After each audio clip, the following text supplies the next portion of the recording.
looking at reports out here. No, I said when you come back, you know. It's recording.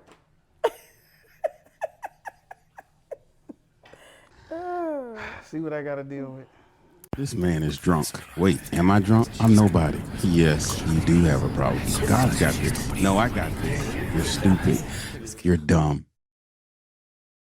I'm a father. I'm a husband. I'm a son. I'm a leader. I am Marcus J. Scott.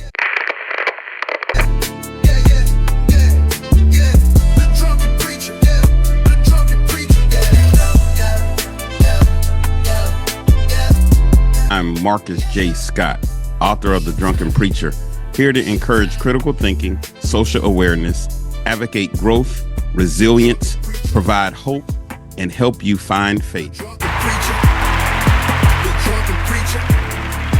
Welcome to another edition of the Drunken Preacher podcast. I have my good friend here, the Honorable Dr. You play too Maria. Well, first of all, I'm Marcus J. Scott, and this There is we go. my friend. This is my friend. What do you mean I play too much? I'm just Maria. How are you doing today? I am wonderful. That's good. Really Well, good. I'm so glad you decided to come out and hang out with me. How's it been going lately? You know, it's been going. It's summer. What's summer?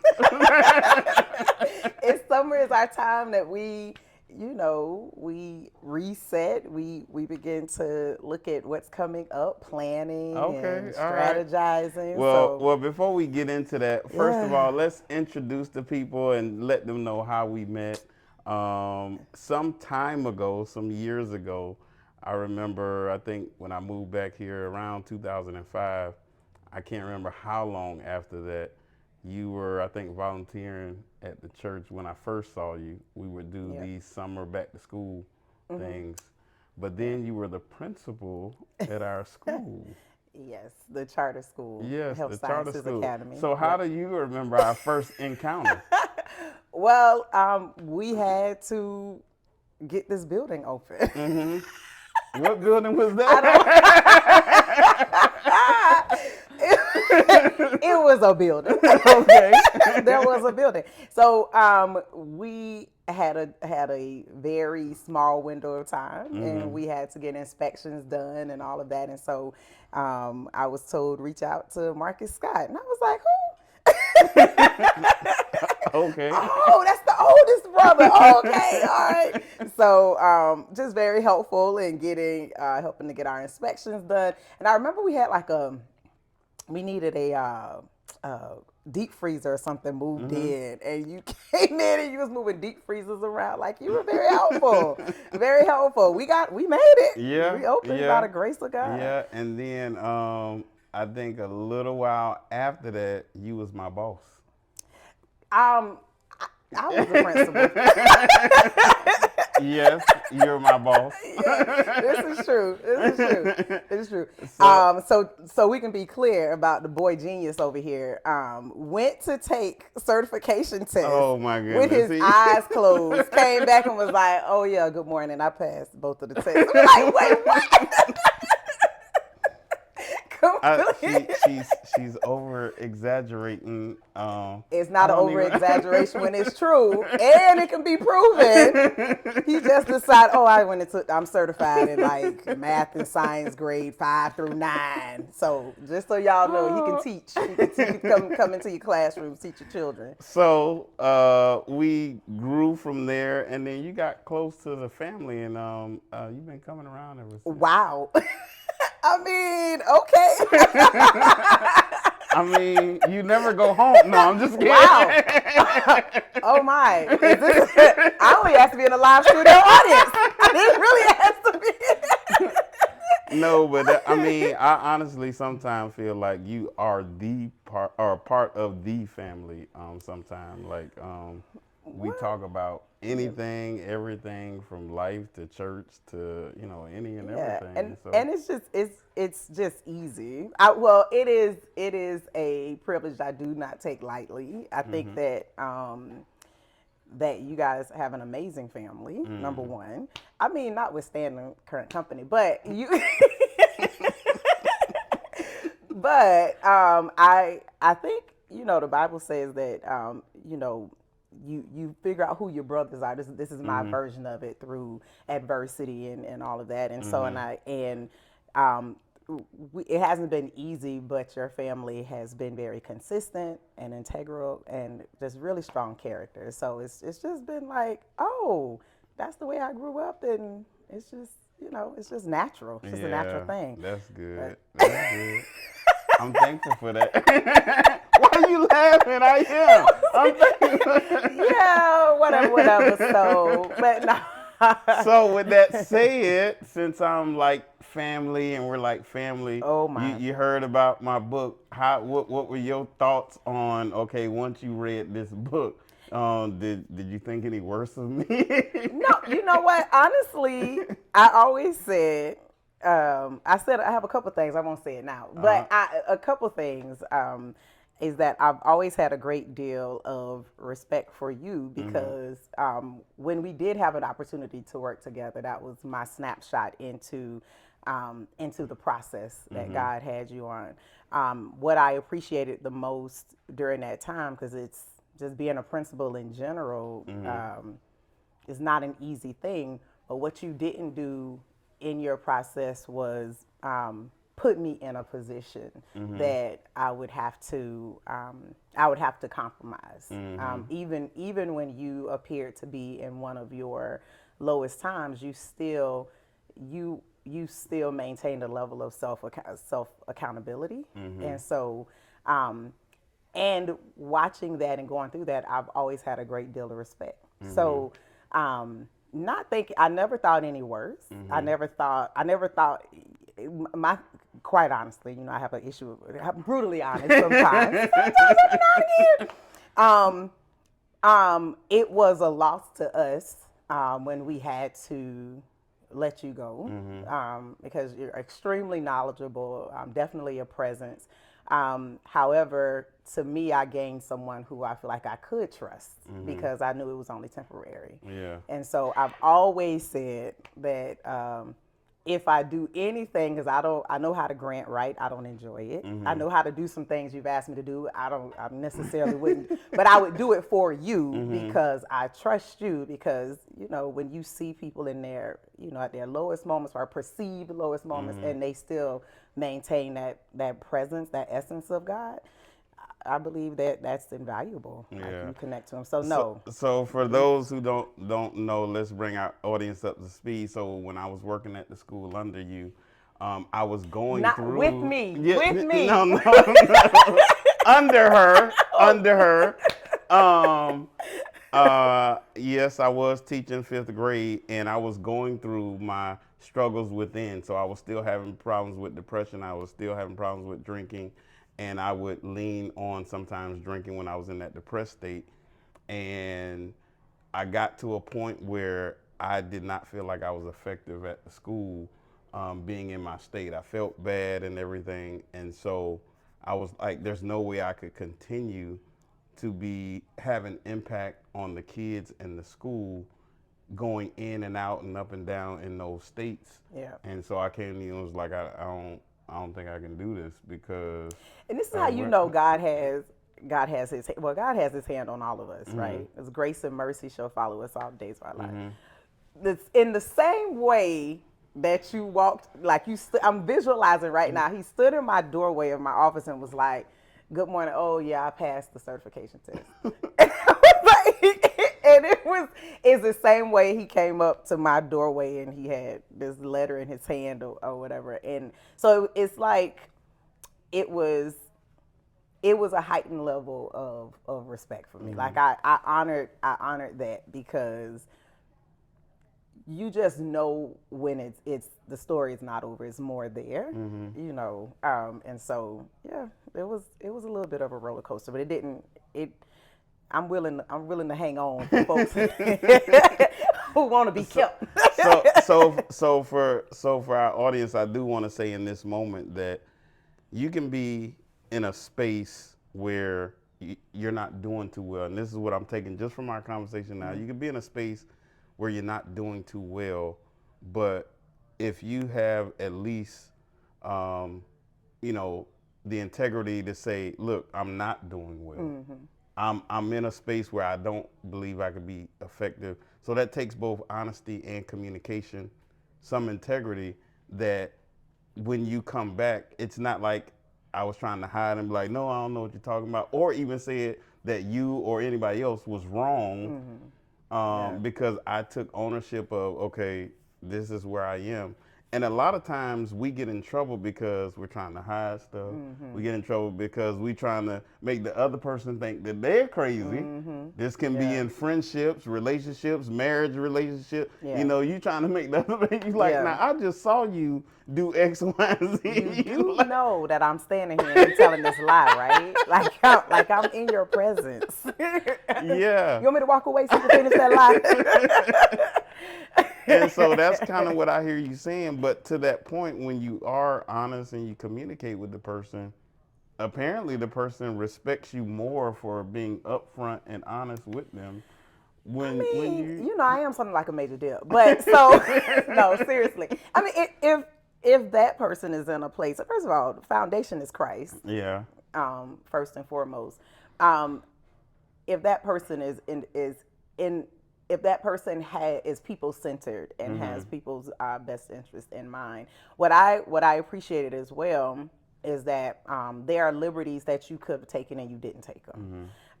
It's very uncomfortable to have to even be in a position to consider having to terminate the bishop's son. Like, wait, what? What? I didn't even think about that. Like, yo, you're a little late. This is not the way this class is supposed to be going right now. Hey, so, but I didn't even have to. I'm making a joke about it right now. But honestly, I have a lot of memories from that time. But you really didn't put me in that position, and that is admirable because there are certain liberties that you could have taken that others may have taken, and you just didn't. Yeah. Listen, I'll rock with you till the wheels fall off because to me that's quality. Yeah. You know, that lasted. That's what I remember the most. And so, I mean, as you see now, that from that part of being my process and growing, that even our relationship now and some of the things that we're doing now at church with our Saturday service and things like that, I actually appreciate your support. And a lot of that does come from that time frame. I think for me, it was a mutual respect. It was like you understood. And I'm almost certain, like, we hugged and I cried and you prayed or something like that. Something like that. Something happened. I mean, you got to tell the people you cried. What had happened was, because real men cry. More than likely we prayed because we was praying. Yeah. Listen, we was fasting and praying over. Folks thought I was on a diet. No, I fasted 60 pounds off, honey. You ain't eat nothing over there at that school. Like, Jesus, Lord. No, but yeah, that's all. People laugh sometimes when I say, I just want to serve unto the glory of the Lord. Like, what do you want to do? Listen, I just want to serve unto the glory of the Lord. If it's not going to get God glory, I don't want to do it. Yeah. Like, count me out. So I'm gonna come back to that. Go ahead. I'm gonna hold that. We're gonna come back to that. So I want to know, since this is your first time, what did you think about the book? I thought that the book was. I thought a couple things. I thought no. I thought the book was courageous. And I also thought because of who you are, I also thought that the book was giving nosy folks. Like, these they nosy.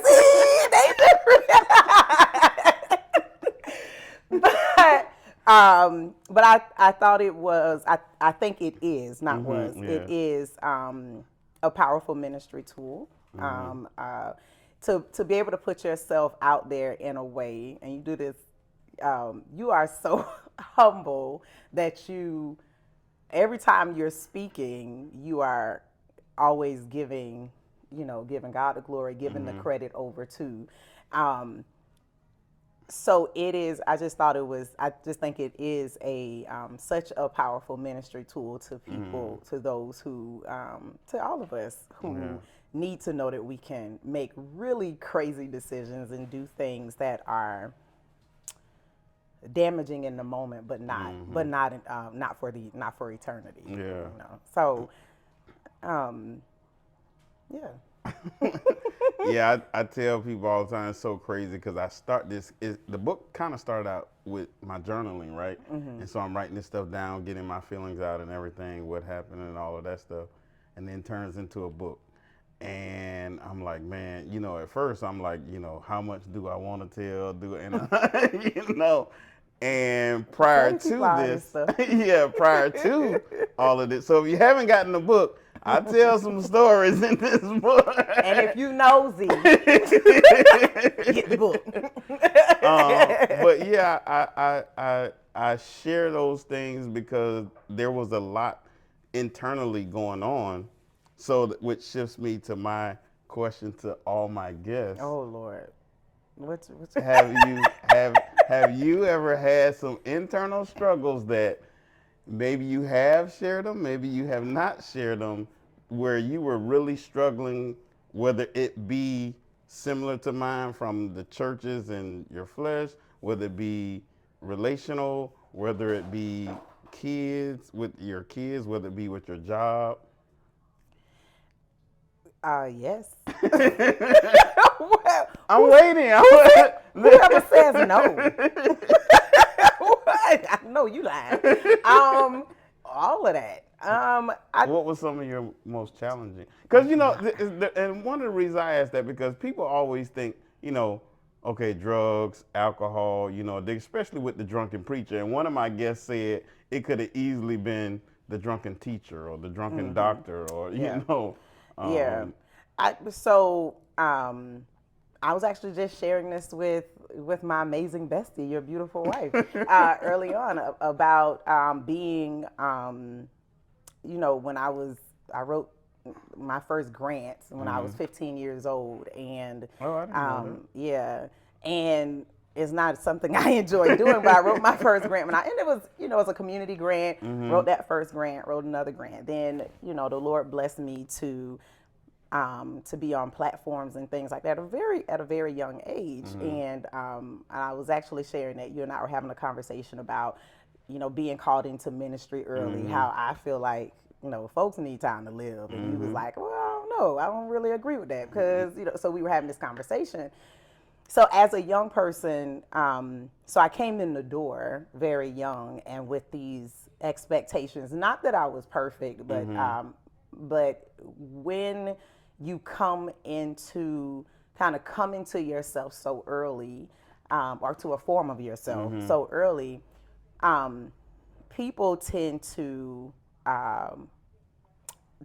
overlook the fact that we all have to live out life. Like we can't skip stages. Yeah. We can't skip phases of life.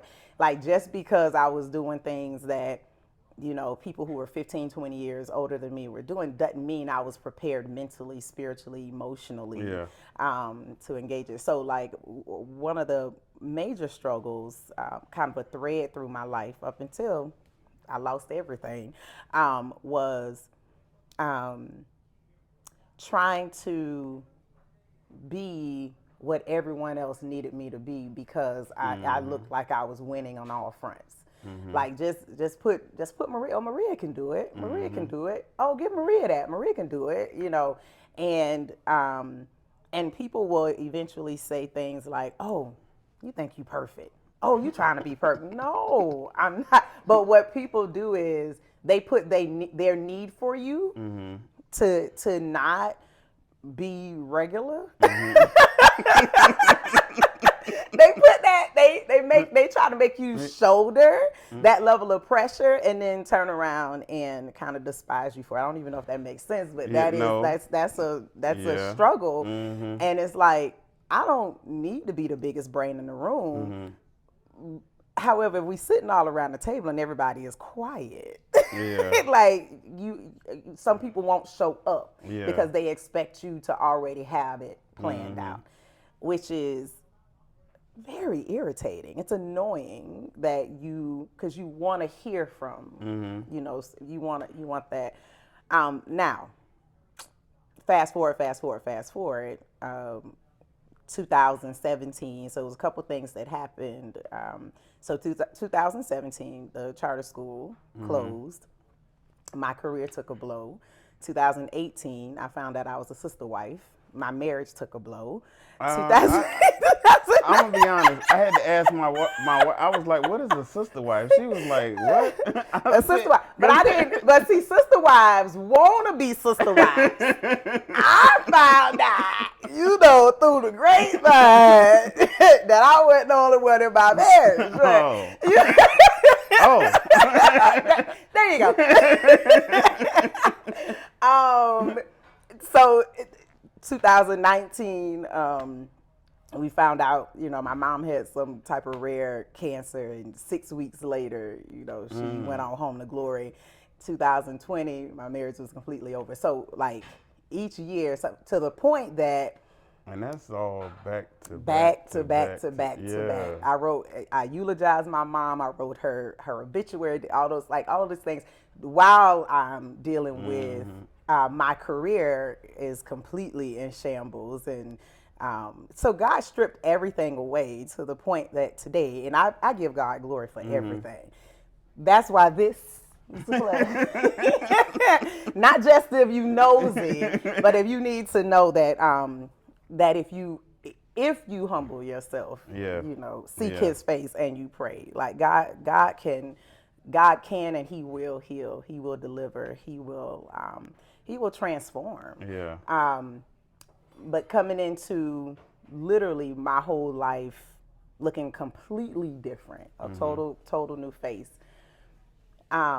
Today, I don't try to be anything beyond who I am. God has allowed me to evolve into solely and purely wanting to only serve Him. Like I don't care about your attitude. Yeah. I don't care about I just. So I said I was gonna come back to that. One of the things that I ain't gonna say it's a struggle because it's not necessarily a struggle, but that I'm learning. That because I am in that space where I'm like, God, you brought me through this, brought me through this, so I just want you to use me. And then when God be like, all right, do this, I'd be like, whoa, wait, I'm like, well, I didn't really, it wasn't talking about this. So how do you deal with when God say, I need you to do this? And it's not looking, it's either not something you, so I give you a prime example. You say, so she's on our media team at church. And she's like, this is the last ministry I feel like. And so it's like, you have shared with me, like, I really believe this is God told me to be in this ministry. So how do you deal with, or how do you handle when God say, okay, I need you to do this? And then it's like, and there's a conflict in whether it be your flesh not wanting to do it, whether it be something you don't feel adequate at doing, but God is saying, no, I need you to. So I struggle with people who always feel adequate and don't have. I struggle with that because I feel like, and I'm only 43, is people that's done lived my life 1.5 times, then I lived it 2 times over. However, I believe that if the Bible says men ought to always pray, then how is it that you mount a platform or you do anything or you say yes to God and you move in it and you just gun ho and ready to go? Like, I don't know, then why do we have a need to pray? Yeah. There is, I move in when the Lord tells me to do something. I move in just doing it. I just do it. The Lord told me when I got to 34th, because everybody thought, well, let's talk about this, because I'm a member of 34th Street Church of God, and I had a Lean On Me board meeting and I wasn't there. Really? And so I wasn't, it was kind of got kicked out. But no, so seriously, the Lord sent me to 34th Street. I prayed and I needed spiritual parents who were had some skin in the game. Like they have longevity in marriage, have been longevity in ministry. I prayed for that. I prayed for a house that I could feel safe in, and the Lord said, "Go." Like He sent me. I was already visiting 34th Street. I had my pick of the litter, so to speak. People, the church world is similar to, I guess, secular world when people know you kind of free. They invite you here. They invite you here. They be like, "Oh, you should come here," because a lot of times they see what you can do, and I didn't want to do anything. Yeah. I just wanted to heal, and I just really wanted to be fed. Yeah. And one or two things was going to happen at 34th Street. Either people were going to avoid me like the plague because of how I left, so I was be able to be because I last encounter, or they were going to be God and they were going to embrace me, and both things happened, and I'm good with it. And so when the Lord was ready for me to, because I hadn't done any ministry whatsoever, and that was a large part of my previous season, and the Lord said, you need to submit your gifts to the house and you need to serve. So I'm not moving in any level of ministry. I am to serve. And I was like, where do I serve? And first I thought I was doing youth and young adults. And he was like, yeah, nah, I want you to go here. And I was like, but I would never do media, because who wants to be responsible for the bishop's notes on And the first time, and so I was obedient to the Lord, and the first time I did it, my hands were literally shaking. And Marcus and Marlon was so good. Marcus, Marlon, and RJ, they like in a team. They came together. Marcus was like, hey, RJ, can you, yeah, all right. Now RJ was like, it's okay, Miss Maria. I was so nervous. I was like, oh. So then after that, I said, okay, God, this has to be better. And so he said, well, what was my original instruction when you served before? Well, I had a mentor in the ministry before. We would fast. Service times you would fast that day through service. You wouldn't touch a bite, do anything. So you are literally emptying yourself out so you can serve. And so I started fasting, and I was just like, I wouldn't touch a thing before Mr. Marcus started bringing me breakfast bars. But I would fast through, and then it was like, okay, so then you need to contribute more. What would you do in order to make this, more valuable for you to be able to work? And so it was like, okay, well, can I get this early then? What can I show up earlier? Yeah. So it's about getting it, trusting God, saying yes. Not getting away from, going back to the things rather that we know. Yeah. Like anchoring ourselves back in what we know works. Yeah. And it's always going back to God. And then following that process of, okay, I hear you, Lord. So what do I need to do in order to get better? So not just waiting on God to move, but moving in his time or really following him. Yeah, I think what I have learned is that when God tells us to do something or shows us something or gives us a vision, a lot of times disruption or something comes right after, right? Yeah. I think about when Jesus got baptized, he went right into the wilderness.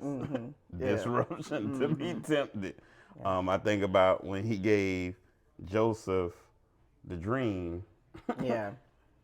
They put him in a pit. He got so like, whoa, wait a minute. So God, you tell me to do something, and then here this chaos / disruption come up. Yeah. Which is what I just heard you talking about with the hands. All of it.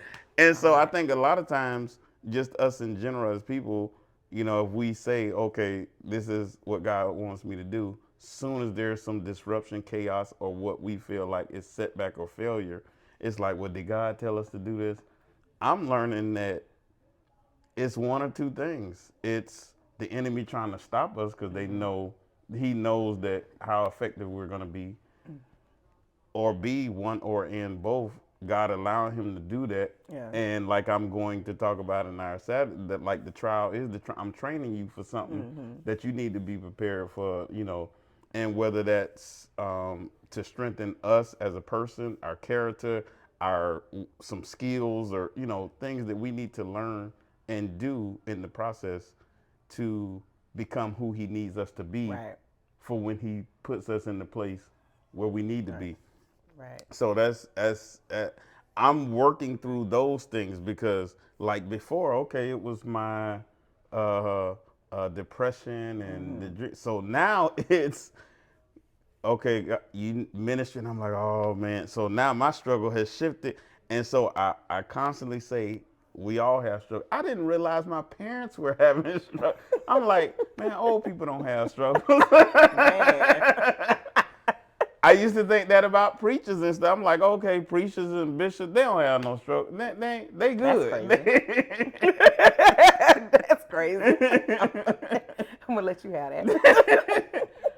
But we all have struggles, especially when it comes to ministry. Yeah. In ministry, and we talking about souls, and we talking about people being healed and stuff. Like, you get the heat, probably the worst.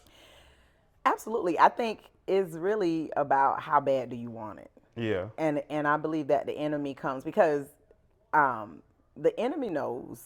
The enemy doesn't know our future. He only knows what we tell him. Yeah. Because he can't he doesn't know our end from our beginning. He knows now. Go ahead. So the enemy can only back us up to our last point of disobedience, right? And so he knows where we've been and what we did, right? But he doesn't know what God's plan is for us. So all he has in order to stop us from getting there is to get us to forfeit it. So if at the point that we say yes to God, and I had a mentor that used to say, when I would go to her and share things, she would say, well, you said God told you. And at first it would irritate me so bad, but now on this side, I understand it as, no, you heard from God. So that means that you got some things that you have to do in order to see that through. And you going to have a warfare that you got to walk out, right? If you are not met with some level of warfare, that means that you're not a real threat. Yeah. You're in a real threat to the kingdom. Yeah. If everybody's sitting there saying, oh, yeah, let's do everything you want to do, you better be sitting there saying, wait, who am I working? Because the enemy knows that had you committed suicide, we wouldn't be on this couch today. Yeah. You wouldn't have countless testimonies. Yeah. There would be a year of reset, right? Because God is what does the Bible say about worship? If you won't praise Him, the rocks will cry out. Yeah. He gonna get it from somewhere, so we're not gonna stop it. Yeah. It's gonna come. However, the intent was for you to get so depressed, for you to do so much to yourself that you off yourself, because he can't. Yeah. He couldn't take Job's life. Yeah. He couldn't. He could do everything else, but he couldn't take his life. So yes, all the enemy has at that point is for us to say, you know what, I'm tired of this. Yeah. I ain't got to do this. Yeah. I'm not doing this. Yeah. And to walk away. Once we forfeit it, then the enemy has legal right to go and say, hey, they say they don't want it no more. That's why you got to guard your tongue. Yeah. You got to watch your mouth when you say certain things. That's why it's best to shut up when we get upset, because we begin to forfeit. Even if we still want to be in it, and we just say, I'm just mad in the moment. When you mad in the moment, shut your mouth, because the enemy is saying, all I need you to do is say it, because I got the right to it. You give up legal right at that point. So it's not about asking perfection. It's about being accountable. Yeah. And So, moral of the story, even when we are disappointed and we are angry, we still have to be accountable. Yeah. Wrapping all the way back around to when we worked together. You were a teacher at the charter school, being in that state, but yet you were still accountable. Yeah. So God was glorified because he couldn't take you out even in that. Yeah. Yeah. And that, I mean, that's one thing that I do try to hold myself to, accountability, myself. I Yeah. can't change or do anything Yeah. for anybody. Like, okay, the accountability for me, what's my role in it? What's my Right. responsibility Right. in it? What's, what can I change, not change, because I can't control anybody else. No. And a lot of that is from my parents and upbringing. Yeah. And then some of that is from, military. It's like, it's on me. Yeah. Now, with that said, I will admit, and I never did really, say, oh, I'm a leader. But those are some leadership traits. Yeah. When a Yeah. person can take accountability and say, okay, even when I hear this quite often from good athletes, they could play their best, but then they always say, what could I have done better? Right. Yeah, we need they're taking ownership of, Yeah. they could, even if they wasn't, Right. Right. a good coach will say, I need to coach better. Right. Not, I Right. told them what to do, but they just say, listen to me.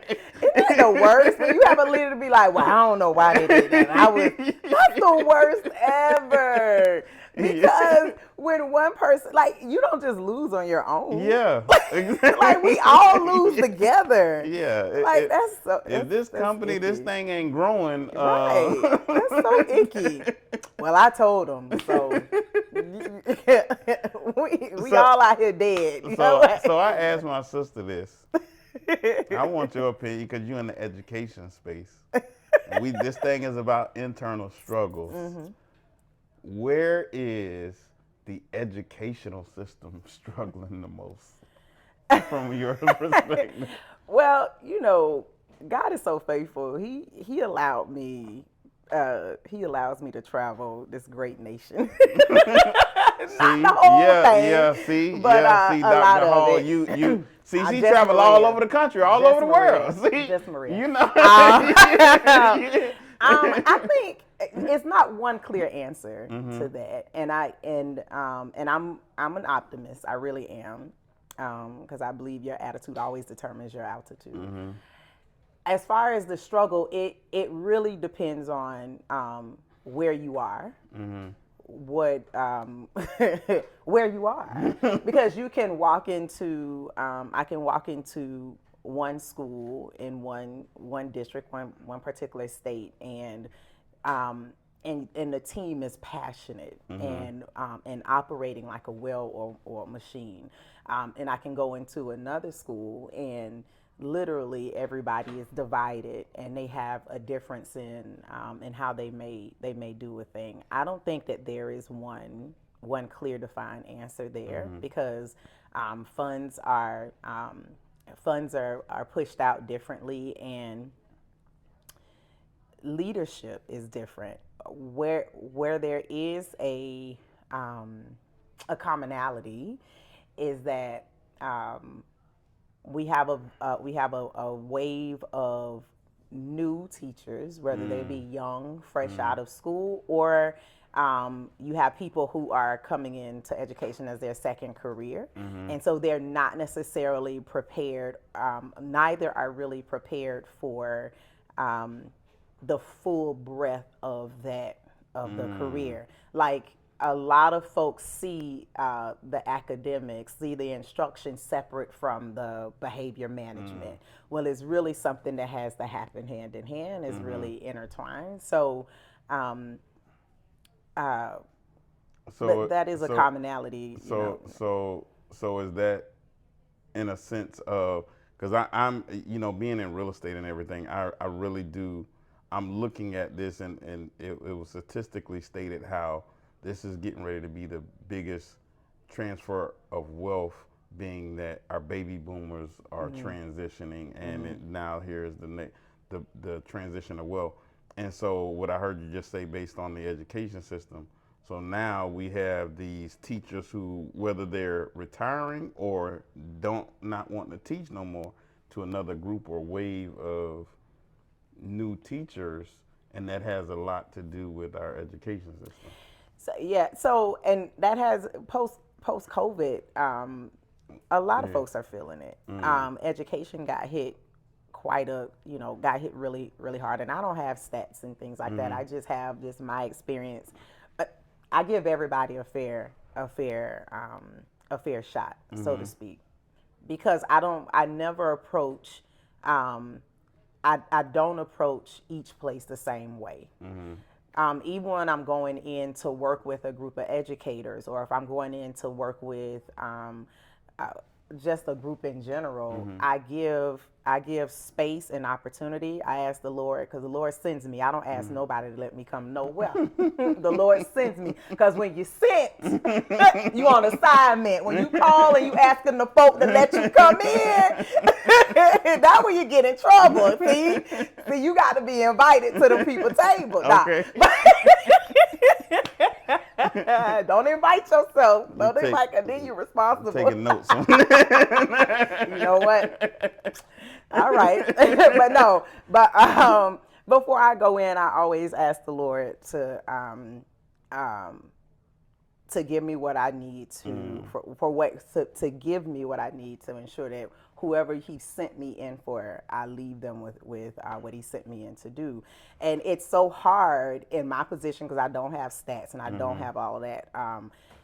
When I go in to see the same thing through one lens, because everybody their mindsets are not the same, their funding is not the same, the opportunities are not the same. You have socioeconomical differences, you have you have land differences, you have all these different things going on. And so when we talk about new teachers going into we have a district 2 or 3 hours away that is high, very influential, have very predominantly well-off communities.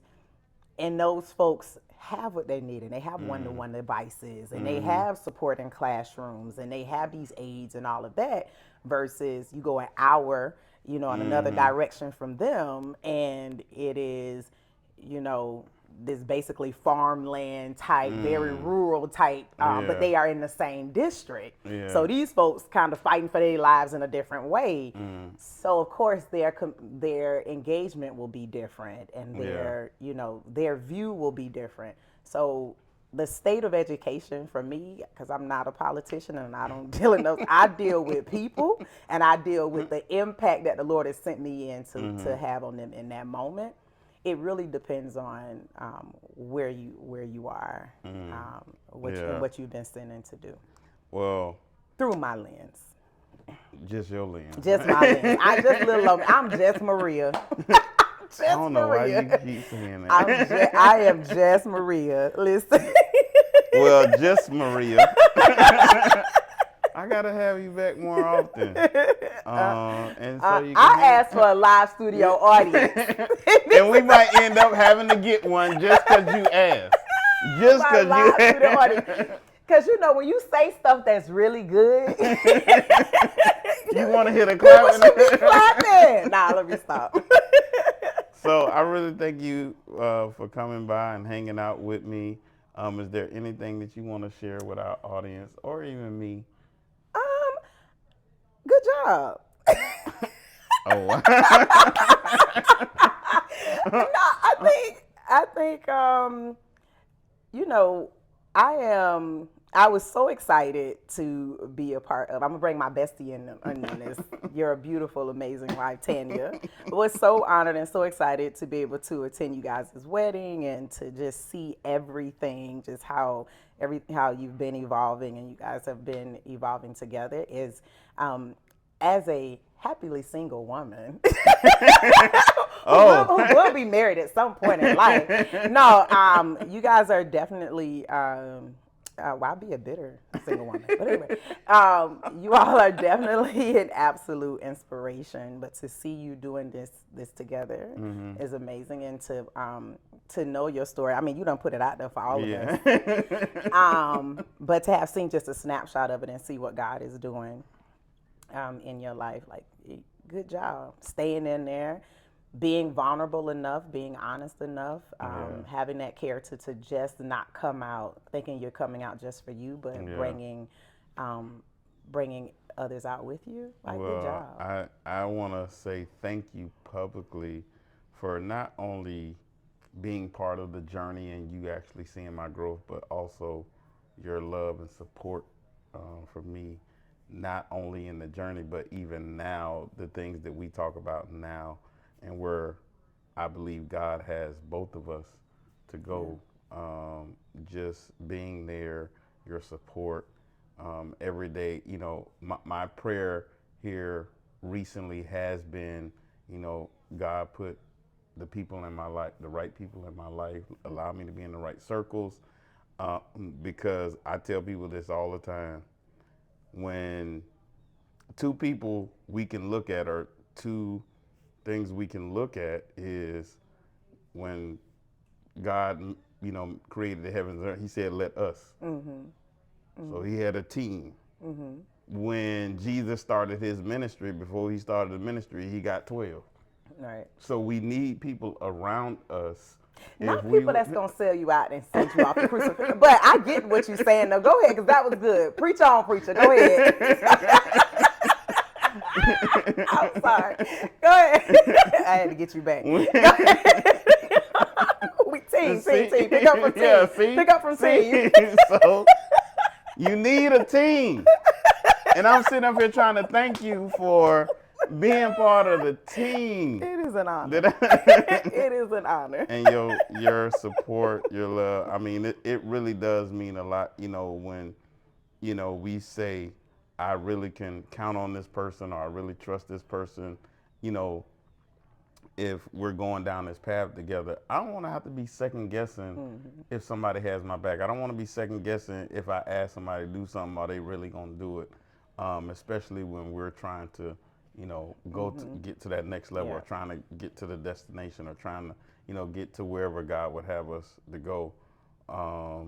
You know, the old saying goes, you know, you're only as strong as your weakest link, but, you know, the team has to move together.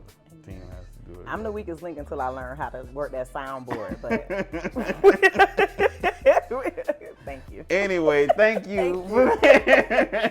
Thank you for coming and hanging out with us. Well, that does it for us. Listen,